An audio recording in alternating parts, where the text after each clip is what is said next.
There we go.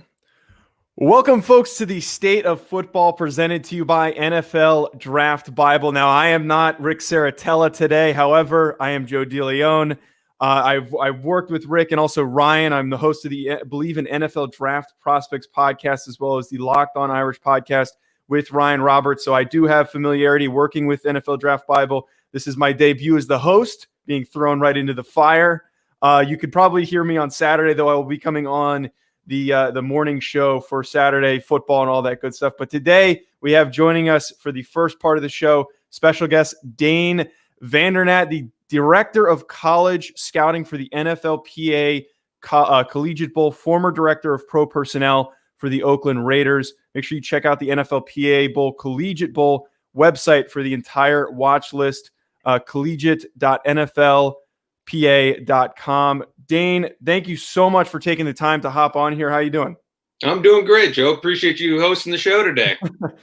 Yeah, it was very unexpected. I get a message from Ryan. It's like, hey, can you host the State of the Football show? And I'm like, host? You'd think I'd be invited on as a guest first, but here, I'm excited. I love talking football, love getting into the nitty-gritty of scouting. So we were talking a little bit beforehand of some of the complications that we have going on. I want to get to that towards the end. But we're seeing right now with the Senior Bowl, all of these FCS guys getting invited. This past week, we had Christian Uphoff, Robert Rochelle from Central Arkansas. We had Cade Johnson from South Dakota State. And as a guy who played at the FCS level, who covers FCS football, I always get super juiced up when I see these guys get these invites because it just adds to the level of exposure. It makes people notice and recognize the FCS all the more because there are really some talented guys like Jeremy Chin, James Robinson have proven to be very talented in their first years in the NFL. So what do you think from your perspective as somebody who has this role with the NFLPA Bowl? What do you think that the impact is for these guys getting these invites and this recognition? Well, first of all, I just think what an awesome opportunity for them, right? Because as you're saying here, for small school programs, for small school kids, as you can say they're small school kids, but when you're talking about North Dakota states of the world, when you're talking about Illinois State, when you're mentioning Christian Uphoff and James Robinson, these are big time football programs in their own right. They win a ton of football games. They have excellent coaching staffs. They get a lot of the recognition, as you know, from the FCS accolade and from the media circuit at that level, and it's just getting them up on the national stage, allowing them go up and go compete against, quote unquote, the bigger boys. Oftentimes, we're skill position players, a la the Cade Johnson now of South Dakota State, and some of the shiftier type backs, if you will, that are really getting these opportunities to go up and go compete one-on-one with guys from the SEC, from the ACC, Big 10, Big 12, Pac-12, et cetera, right? So, one, it's awesome for their schools to get the recognition. Hopefully it helps them recruit the next great players. And as we know, we see it every year. There are guys who are under-recruited coming out of high school. Maybe they didn't hit their growth spurt till they were a freshman or sophomore in college. Maybe they, had an academic, issue coming out and they went the JUCO route before going into a program. So whatever it may be, there's a ton of talent at the FCS, even the D2 level. I think we're going to see some D2 kids get some opportunities this year to also participate in the All-Star game process. And, I'm excited as anyone to give them an opportunity to go out there, go compete, show what they can do. You see it with Brian Mills. You see it with Robert Roche. You get a couple, talented corners who are going to be playing on Sundays in their near future. And, going down to the Senior Bowl, they can go against, the Nico Collins of the world who have already been invited and get an opportunity to acquit themselves. I remember I had the wonderful opportunity to talk to Adam Troutman and Jeremy Chin last year before they got those Senior Bowl invites and right around that time when they did. And the big thing that you brought up that they both told me was coming out of high school when they were juniors and seniors, they were like 3 to 4 inches shorter than they were previously. So you kind of do see that a lot with these FCS guys where they have these super late growth spurts where they're not really fully developed. And then once they hit and they're playing at the FCS level, they're almost grown grown men, professional level athletes competing against some guys that are still trying to figure their stuff out. Do you ever notice, do you feel like that some of these guys coming into these bowl games, coming from these smaller programs, do you think that they have a little bit of a chip on their shoulder? Do you think that sometimes these guys are, nervous facing off against these bigger programs? Like, what are some of the stuff that you see from these guys mentally? Yeah, well, I mean, for one, I think for the mental side, most of the time these guys are prepared. I think they understand the stage, the expectations, the fact that they need to go out there and go prove with that chip on their shoulder that they belong, that they can compete with these guys from larger schools and divisions. So I certainly hope they have a chip. I mean, if I'm an NFL team, I want to draft at least 7 or 100% of the guys I want to bring in had better have a chip on their shoulder. They better be coming in with something to prove. And, for guys like Adam Troutman, I went and watched him last year at Dayton. I think he scored 4 touchdowns in the first half of the game that I went to. And it's like, okay, yeah, this guy has the skill to be able to play on Sundays. And it's a good point that you make about that we're making this morning about that growth spurt.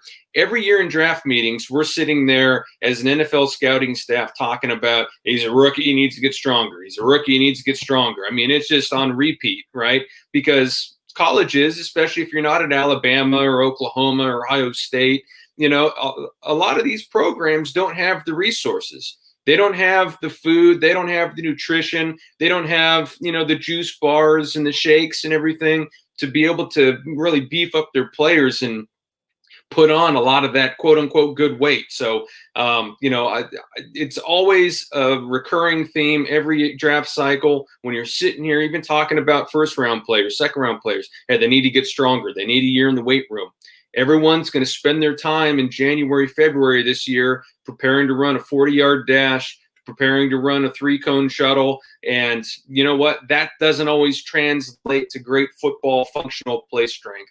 So once we get away from, just trying to get how many reps at 225 we can get up on the bench press, then we can actually start doing actual football training. And that's when a lot of these guys are going to be able to kind of reach that peak of their strength and be able to really, have what they're going to need to take into an NFL game.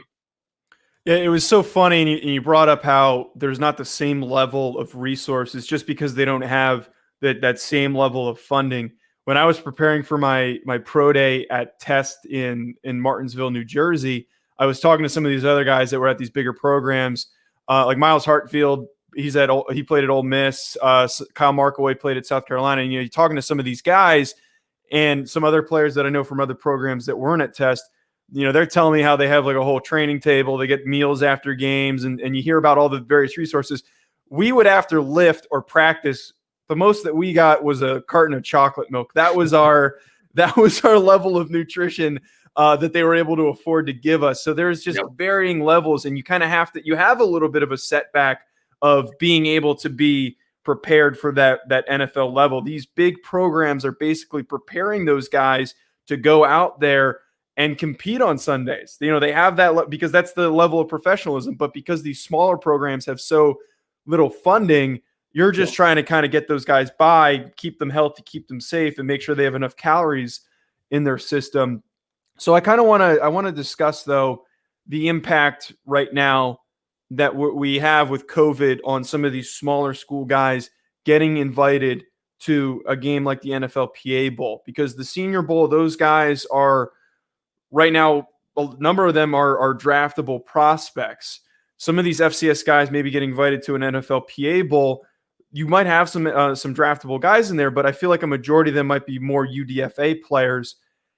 The issue that we now have, and that I think a lot of people are wondering about, is how are they going to be able to handle and decide if they want to play in these games? Because if they choose to, they then completely lose NCAA eligibility. Rick and Ryan were talking about it yesterday for the Senior Bowl, but I think that people don't realize that for the other important all-star games that these guys need to go to show that they have this level of competitiveness and talent. Like, what do you think that is going to impact things? Do you think you're not going to have as many FCS guys because of it? Well, and I mean, maybe for our game this year we won't. And, certainly our charge is getting as many draftable players as we can, for us, for the NFLPA Bowl. we're looking for future NFLPA members. And as we all know, anyone that plays in the NFL automatically becomes an NFLPA member. So whether you're a draft pick or a UDFA, it doesn't matter to me. The only thing I care about, you have the talent to consistently compete on Sundays. So we're always looking for those guys. Now, I'll be honest with you, for like Brian Mills, one of my favorite players this year coming out. I love Robert Rochelle down at Central Arkansas. So Senior Bowl stealing a couple of my guys that I was hoping, I'd be able to sneak onto our roster. But, I'm obviously happy to just for them to get the exposure, to get the opportunity. I want to see these guys that we target go out and go have success, get drafted, go compete their tails off, and go make some plays on Sundays. So very happy to see that. But, just even going back on the nutrition side, I remember going into CalPA a few years ago while I was with the Raiders and doing some college scouting there. And just as you're saying, Joe, the only thing that they could afford to give their players is chocolate milk post-practice. And then you go into a school like Michigan, and they have this incredible fuel-up bar that blew out everything we had at the Raiders, and we had really good facilities. After 2015, we built our new weight room and our new performance center and everything. We had phenomenal facilities. And Michigan, Kentucky, even these SEC, Big 12, Big 10 schools, they blow out the NFL facilities. So it is not a level playing field when it comes to college football. Obviously, the haves have a ton, and the smaller schools don't, and that's just the way it goes. But you love seeing those guys still be able to, notwithstanding the competitive disadvantage, still go out there and shine and make the most of their opportunities. So you mentioned how there's already a couple guys that you were excited about and that you were hoping to invite, and the Senior Bowl snatches them up. They're going to go play in the Senior Bowl. Right now, the East-West Shrine game is not going to play, which had some really good players in it last year. The one that I point to immediately is James Robinson, who's lighting things up for the Jacksonville Jaguars. How do you think the landscape of those guys that would typically get invited to the Shrine game go? Do you think you're going to be at the NFLPA Bowl? Do you think you're going to be able to take a lot of those guys and come play for your game? Or do you think the Senior Bowl is going to continue to invite some of these mid-level prospects that, typically maybe wouldn't get invited to the Senior Bowl, but they want to just get those guys in there and have the opportunity to play because there is no Shrine game? Yeah, no, Joe, that's a great question. And, my first response is going to be that we're always going to go after and go target the best players and try and get them out in LA for NFLPA Bowl. But, the thing that's going to be interesting this year, and it starts with the All-Star game circuit. It's going to work its way through the combine, the draft process, and all the way through the draft in April, is, there's so much difference this year from any other year as far as lack of information, lack of clarity, what guys are going to be drafted, right? I mean, obviously, when we're talking about the FCS schools, well, the overwhelming majority of them haven't played a game yet. They're still talking about playing in the spring. Same with some of these D2 programs, and obviously D3 and NAIA as well. But, obviously, I think 80% of the NFL's FBS players and, most of the other 20% FCS. But for the most part, when you're talking about Division I football programs, we still need to be able to get through a season. The question that's going to be interesting is, are a lot of the remainder of the FCS guys that have not played a season, right? A lot of the Southwestern Athletic Conference, a lot of the HBCU type players, the Ivy League, the rest of kind of Missouri Valley Football Conference and Ohio Valley. Some of these big time programs, are they still going to have a spring season? If so, are the players going to play in the spring, or are they going to do what some of the other ones have done and already declare early and start getting ready for the NFL draft? It's an interesting question. I think there are going to be a lot of swings and maybe a lot of misses this year when it comes to drafting college football players by the NFL. And the majority of that is just going to be due to this dearth of information that teams typically have, even at this point and at the later stages too, going forward, if more of the All-Star game opportunities evaporate and some of the other traditional offseason programs and opportunities or avenues that teams have in meeting with players and getting a lot of the background and physical measurements that they need. So it looks like we have a question from Ryan Roberts, who's a part of NFL Draft Bible, the director of scouting. So he wants to know, Dane, is your board for the NFLPA Bowl going to have more movement than usual due to this odd offseason? We kind of touched on that a little bit, but like, do you think that there's going to be some vast swings from people not playing, maybe people declaring early after only playing a couple games? Like, where do you see your board moving? Yeah, well, I think one of the beauties of this season is we had a little bit more time till it kicked off to evaluate a lot of these guys, right? So we probably did some overkill looking at 2019 tape and really trying to get a feel for everyone just in case they didn't end up playing in 2020. So for me, I certainly see, and it's a great question that Ryan poses, and he knows some of this too. But I've got some very high grades on some guys who have yet to play a down of football in 2020, and I would be very interested in inviting them to the NFLPA Bowl and giving them a opportunity to come and show their talents in front of all 32 clubs. So I think as we just kind of touched on, majority of the NFL players are already playing right now, but there's so many that have yet to. So those guys still need some representation. Those guys still need these opportunities to get out there and show the NFL just what they can do. So we're getting a little bit close to the end here to our discussion here on these senior bowls, these senior all-star games. This weekend, are there any guys that you're looking forward to watching, or anybody that you kind of have your eye out for that you want to be paying attention to see how they do with maybe a big matchup? Yeah, I don't want to give away too many secrets here, Joe, but I'll tell you what, man. Jalen Darden, little wide receiver, punt returner down at North Texas. They haven't been able to play a game the last couple of weeks due to all these postponements and cancellations, and obviously you have a whole slate of games this weekend now that I'm sure CBS and ESPN are none too thrilled about. But, Jalen Darden to me is one that I need to see more of. He was easily leading the NCAA early in the season with receptions and receiving touchdowns. I think he was second last year in receiving touchdowns. Really stepped up in 2019 after their other NFL draft pick, likely draft pick, Rico Bussey. After he went down with an ACL last year, Jalen stepped up, and he's an exciting player. I think a guy that has that instant speed, and is really going to be able to make an impact. I think on special teams and as a slot receiver at the next level. I'll tell you what, another guy too, Tyler Page over at SMU. Since Reggie Robertson went down for the Ponies, Tyler's really stepped up. I think he had a big game this last weekend. I think he had 9 receptions for 131 yards and 2 touchdowns. Also a punt returner for them, had a couple big punt returns. He's a guy that's really been putting together some good tape, stringing along some stuff. And then even from games for this weekend, right? Iowa, Minnesota which Iowa team is going to show up here? They're way too talented. There are too many NFL dudes playing on this Hawkeye team for them to have struggled out the gate with their first 2 losses and then rebound last weekend. So I want to see, is it going to be the team that showed up against Michigan State and scored a bunch of points? Or is it going to be the one that struggled the first 2 games and couldn't really string together? They got a couple wide receivers I'm very high on, and I want to see them kind of get a little more involved in the passing game and be able to string together some stuff.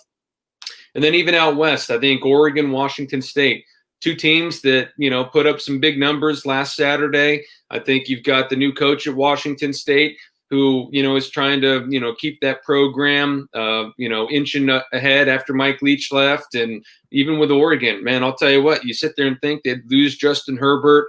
They lost some offensive linemen. We had Brady Ayala playing our game last year, so you're sitting there wondering if Oregon can retool. And they went out and, took it to Stanford pretty good. They got a sophomore quarterback that looks like he's going to be playing on Sundays in a couple of years, and a couple of running backs that were doing it. So, very talented Oregon team, very well coached Washington State team. I'm curious to see how those 2 are going to respond again and to see which one can follow up an impressive opener. All right, awesome. So that's all we had for this discussion. Dane, thank you so much for coming on. Is there anything you want to plug, and where can people find you on social media. Although your handle's right there, but is there anything else that you want to plug? That's all right. Just another opportunity. Yeah, I mean, as you mentioned at the lead up, you can follow the Collegiate Bowl at NFLPA Bowl, and then as my handle says here, at Dane Vandernat on Twitter. You can also, as you mentioned, go to collegiate.nflpa.com and see our full big board, as well as some of the stories that we've been stringing together on guys we've been watching all season. Awesome. Well, thank you so much for hopping on to talk with me on my first time hosting this. Gave us a ton of great stuff. So appreciate it again. Have a wonderful rest of your day, man. You got it, Joe. You're natural, man. Appreciate you hosting. Thanks. See ya. So right now it's just me, no John right now. We have a discussion that we want to hit on talking about Thursday Night Football, previewing that later on at 9:40. We are going to be hearing from Neil Stratton, the founder of Inside the League, also author of Moving the Chains. So stay tuned for that.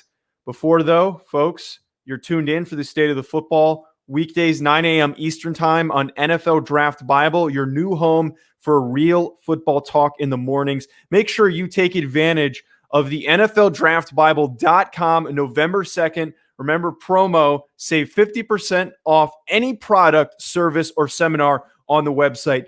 Enter coupon code at checkout, Familia50. So amazing deal there. Awesome, great content across the board. As you can see, the promo code is right there down at the bottom.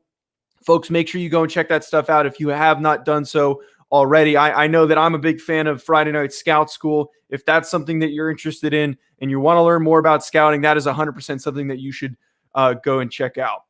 So this Thursday night, we have a tremendous matchup. We've got finally a good game that has some playoff implications on it. We've always joked around about how Thursday Night Football is in prime time, but is never really the best matchups.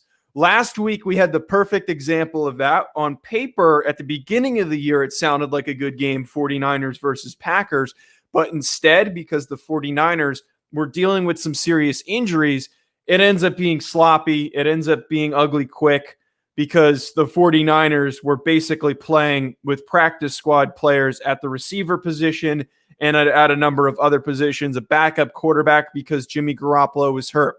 This game, however, between the Indianapolis Colts and the Tennessee Titans, this has some serious playoff implications on it because the Colts 5-3, the Titans 6-2 on the year. They are in a tight race for that AFC South title. They right now, this is a game that whoever wins it could very well be the winner of the AFC South, and then the other team playing in a wild card.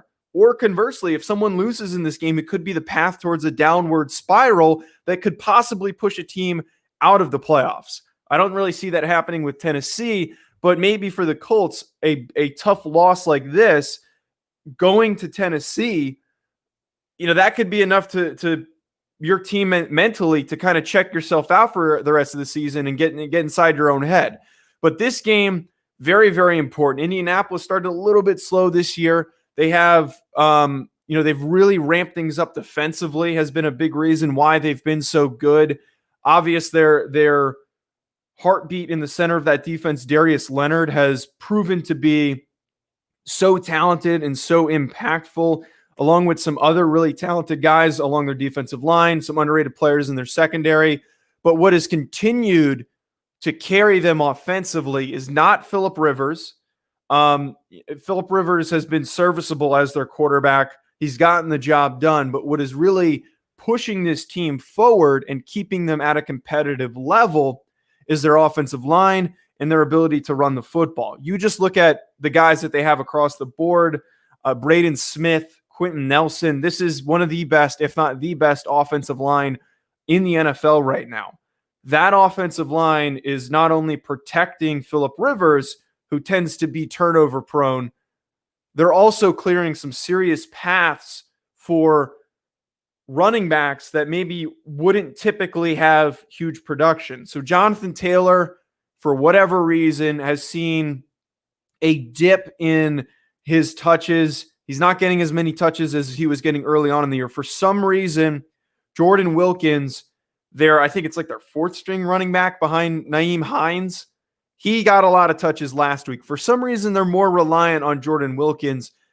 Besides that, though, whoever's really getting the ball, whoever's taking those handoffs has been super consistent. They've been able to get some really good play out of their running backs. That is the identity of this Colts team, is their offensive line, their ability to be aggressive up front, to attack opposing defensive lines. That then, compared to Tennessee, that is going to be the big matchup for me in this game. You're facing off a group that has Jadeveon Clowney, Jeffrey Simmons, who looks very good. That defensive line is a very, very underrated group. They are a strong unit, and especially with the emergence of Jeffrey Simmons becoming so good in his, I believe it's his second or maybe his third year right now, they're going to need to come and be ready to play against an offensive line that is absolutely dominating some opposing defensive lines. This is probably going to be one in the trenches. This game is 100% going to be one in the trenches. Just from what I've talked about from the Colts offense versus the Titans defense, that is a big battle. And then you look at the other side of things, Tennessee's offense, led by Derrick Henry. We know this is a team that loves to run the football. And then their offensive line is also very good. Indianapolis is going to have their hands full with a difficult matchup.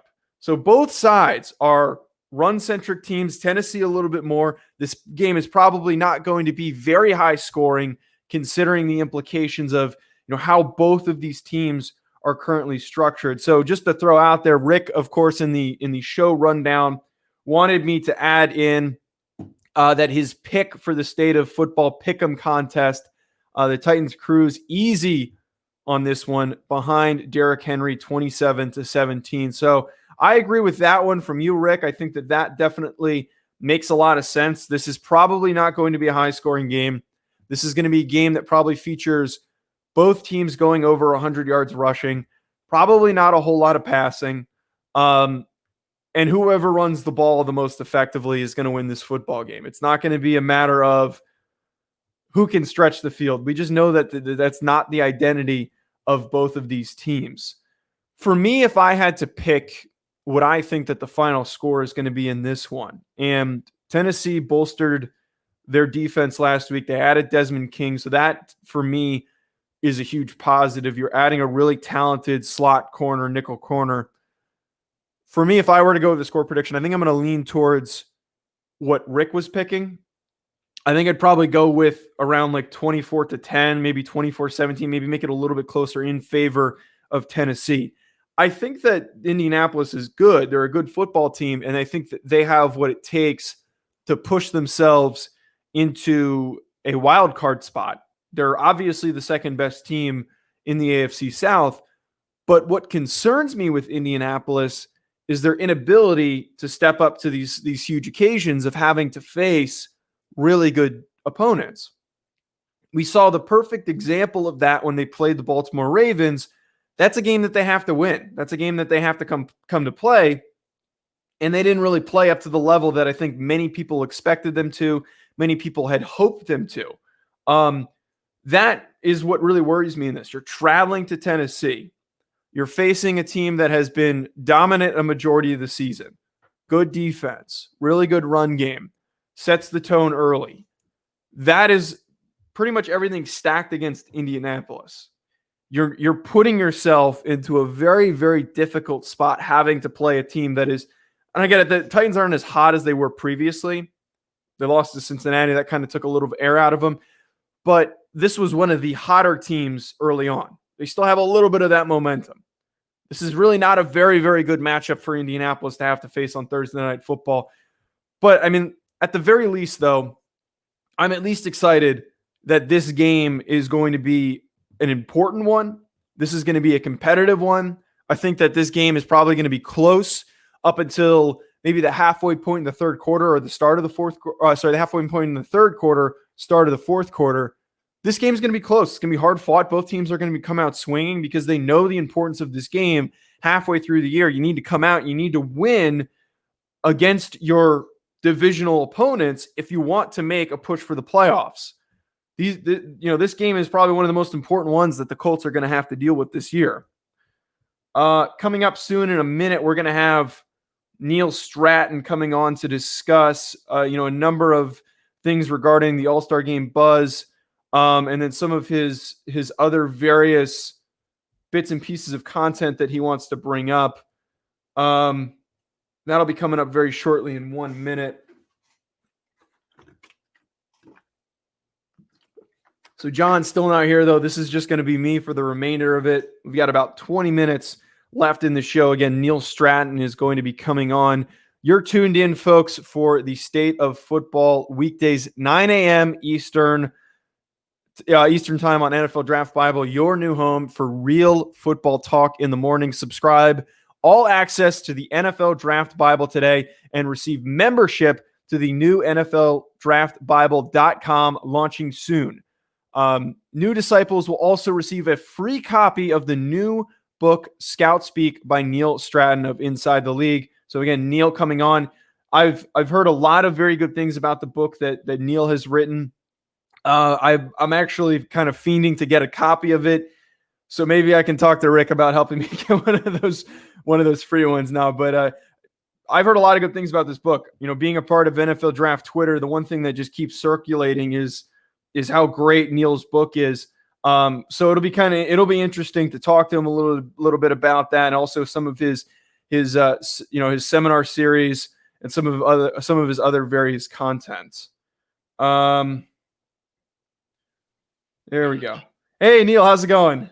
Joe, good morning, buddy. Thanks for having me on.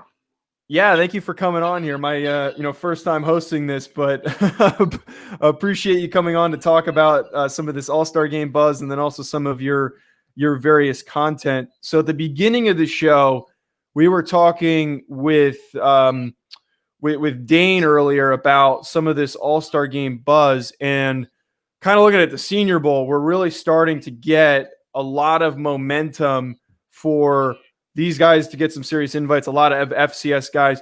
Are there any surprise invites that you've kind of seen so far? And then, are there any guys that you think that should be invited soon? Well, I'm excited about some of the players that have been invited.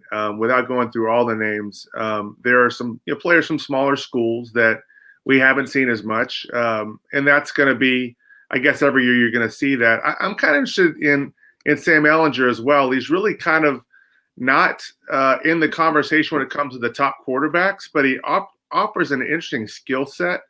A very mobile quarterback with a strong arm, hasn't always had the big wins at Texas. And, that reflects, that's part of the profile, especially when you're talking about quarterbacks, is how successful has his team been? Has he been able to kind of pick him up and put him on his shoulders?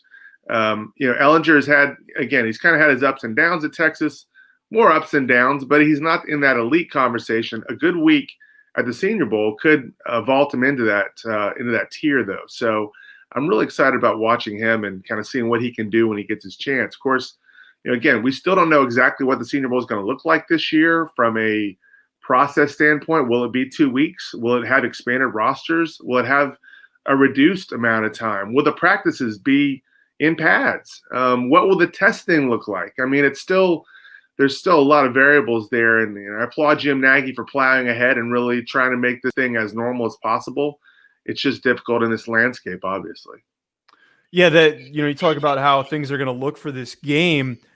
I mean, the other complicated thing is how many people can actually go and show up, because typically this is a huge monumental thing for media, for scouts wanting to go watch. That is going to be a seriously complicated process.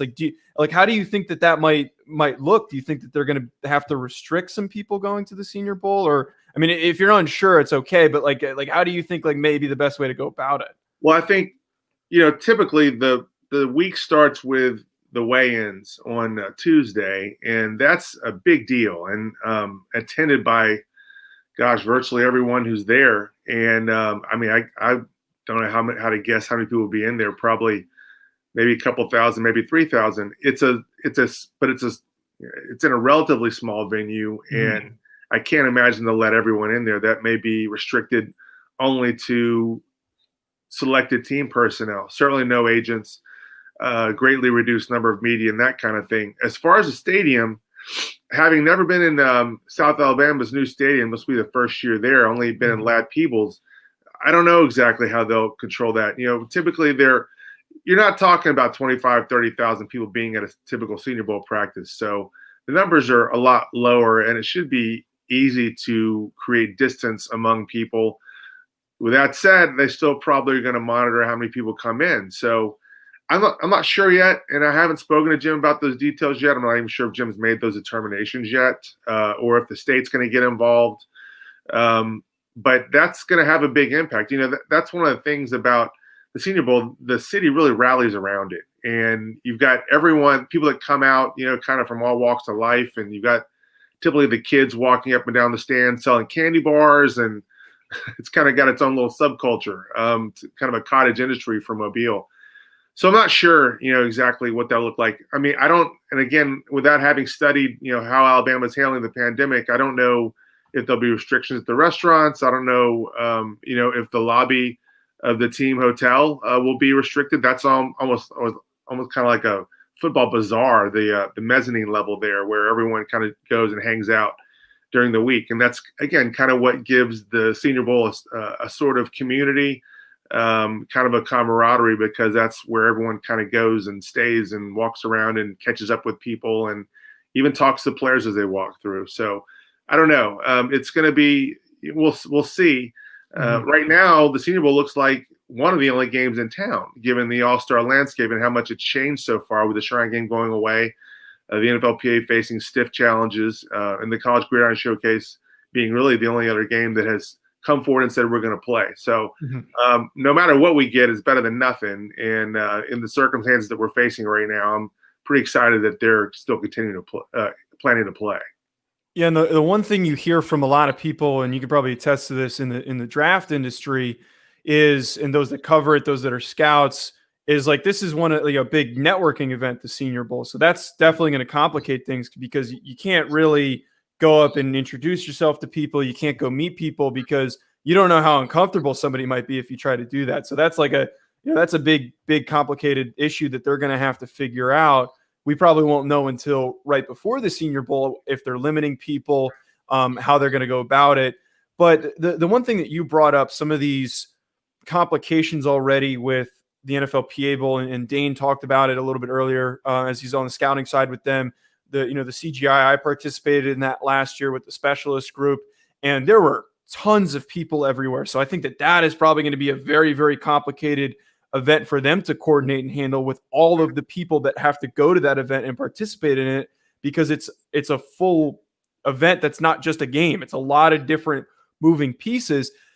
The one thing I'm curious for the landscape of these prospects is no Shrine Game, no East-West Shrine Game being played. How do you think that's going to impact those guys that would typically get those invites? Do you think we're going to continue to see some guys that were fringe players for the Senior Bowl keep getting invited like we've already had? Or do you think a lot of those guys might be playing in the College Gridiron Showcase or in the NFLPA Bowl?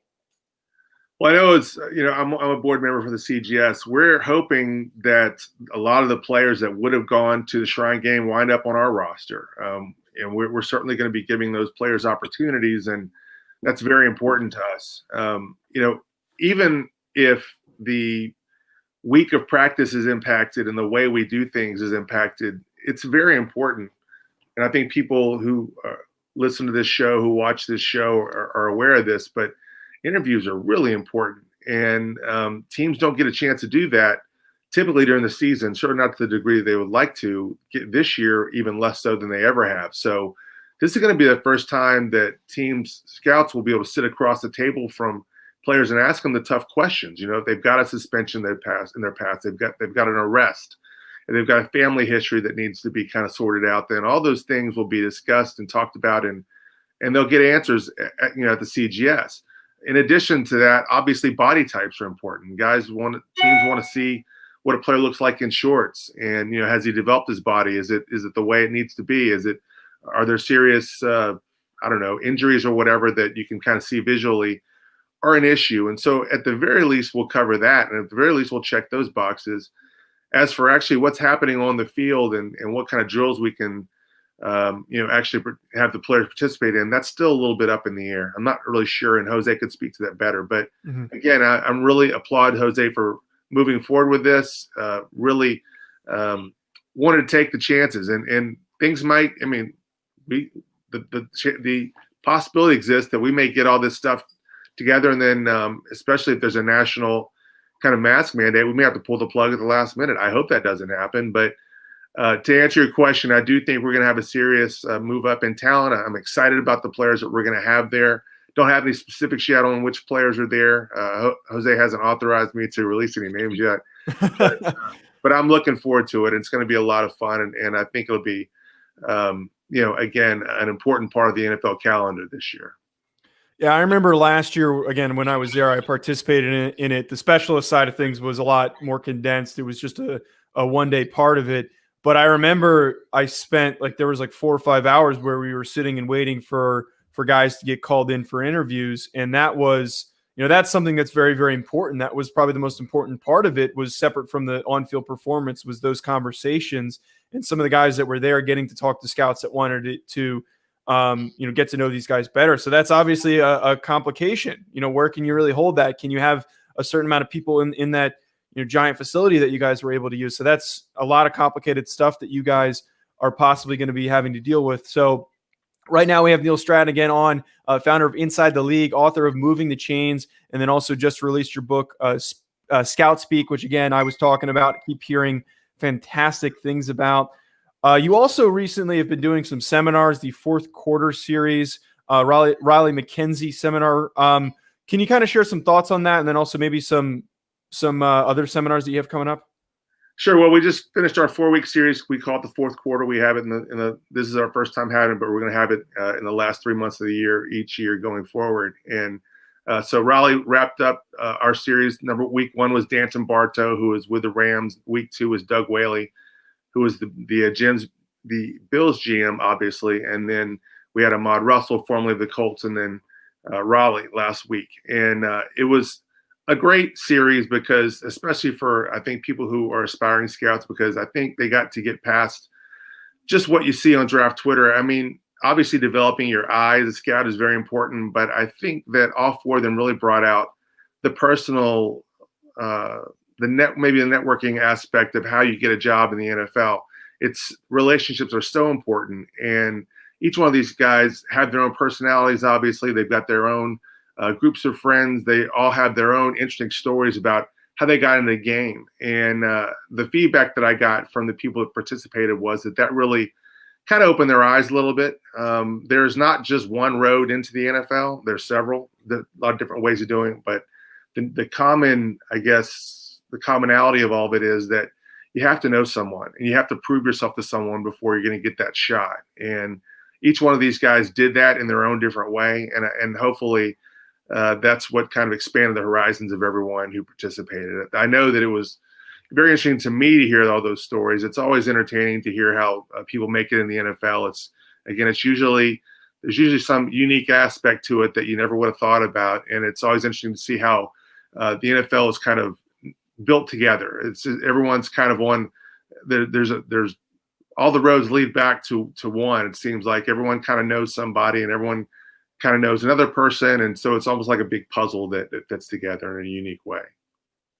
Awesome. Yeah, no, I keep seeing a lot of people talking about those seminars on Twitter. You've had some amazing guests come on. So folks, if you're interested in that, make sure you go check out Inside the League for more information on that stuff. So just to wrap us up here, last question that we're curious to hit on. Could you give us a little bit of a sneak peek for your Friday wrap Inside the League email? Is there any rumblings that you're hearing? Well, this for the last 5 weeks we've been on our Know Your Scout series. Essentially, we go through and we look at every NFL team scouting department, pro and college, and review it to see kind of who's moved up, who's been elevated, who's been let go, which interns have been hired, that kind of thing. NFL teams, for some reason, don't like to really shed a lot of light on the moves they're making in their scouting departments. And so we go through and just look at their website, look at their media guide, look at what's changed, who's got a new title, who's got a new area, all those kinds of things. And so we've been reviewing that for the past, again, almost month and a half, and have made a few conclusions about what NFL teams did in the offseason. How many of them, the perception is that they mainly stayed in-house and they moved people up, and they might have moved a few people out, but they kind of did it on a down low. Some they moved maybe to the pro side or moved to the college side or whatever. Maybe they expanded their number of interns. Maybe they reduced it. I think if you're trying to break into the game, you need to know all those things. And so we'll review all NFL hiring trends within their scouting departments tomorrow, and we'll talk about kind of, are there commonalities? Are there ways different teams are doing things? The build, how an NFL team builds its scouting department is essential to knowing whether an NFL team is going to win or lose. It's important. It's also essential to know how the league is doing things, because it's more or less a monkey see, monkey do kind of league. Despite the fact there are a lot of innovators out there. So we'll talk about that tomorrow. We'll also have our catching up feature with a former scout. This week we'll do Gerald Dixon, who was recently in the XFL, had a long term with the Bills as well. And we'll also talk about a lot of different other topics related to the game, related to the business of the game, what's going on. So if you're interested in what goes on behind the scenes, if you're interested in working in the industry, check us out. It's an easy read. You can register for it. The link will be on my Twitter at InsideTheLeague, and hope everyone can join us. Widely read by people in the industry. Awesome. Well, thank you so much, Neil, for coming on. If you want to follow Neil on Twitter, it's at InsideTheLeague. Is there anything else you'd like to plug or let our listeners know about? I think we're good to go, Joe. I appreciate you having me on, buddy, and congratulations on your maiden voyage. I don't know where I don't know where Murphy is. I guess he's in bed today, but it sounds like you're doing things. You're doing a great job with it. Yeah, thanks. So thrown into the fire a little bit, because not only have I not hosted this show or appeared on this show before, but John, who is having some internet problems, I believe, he's not available either. So that's an excuse, right? Okay, I got it. Well, thanks again, Neil. Have a good rest of your day. Thanks, Joe. So, folks, thank you again for tuning in to the State of the Football, weekdays 9 a.m. Eastern Time on NFL Draft Bible, your new home for real football talk in the mornings. Be sure to tune in on Saturdays, 10 a.m. Eastern, for the NFL Draft Tailgate Show. According to Ryan, I'm invited to come on, so I think after doing today's show, I'm going to force my way in there somehow. So this is not the last of me. I'm sure I'll pop in every once in a while here and there, but stay tuned, obviously, on Saturday for that amazing tailgate show, which features a lot of great conversations. Your college football pregame show with an eye towards the NFL draft, featuring top prospects and marquee matchups, airing exclusively on NFL Draft Bible. Folks, make sure you go follow us on Twitter and head to NFLDraftBible.com. If you want to follow me, my handle has been on the ticker so far, at Joe DeLeone. Thanks again, folks. Have a wonderful rest of your day.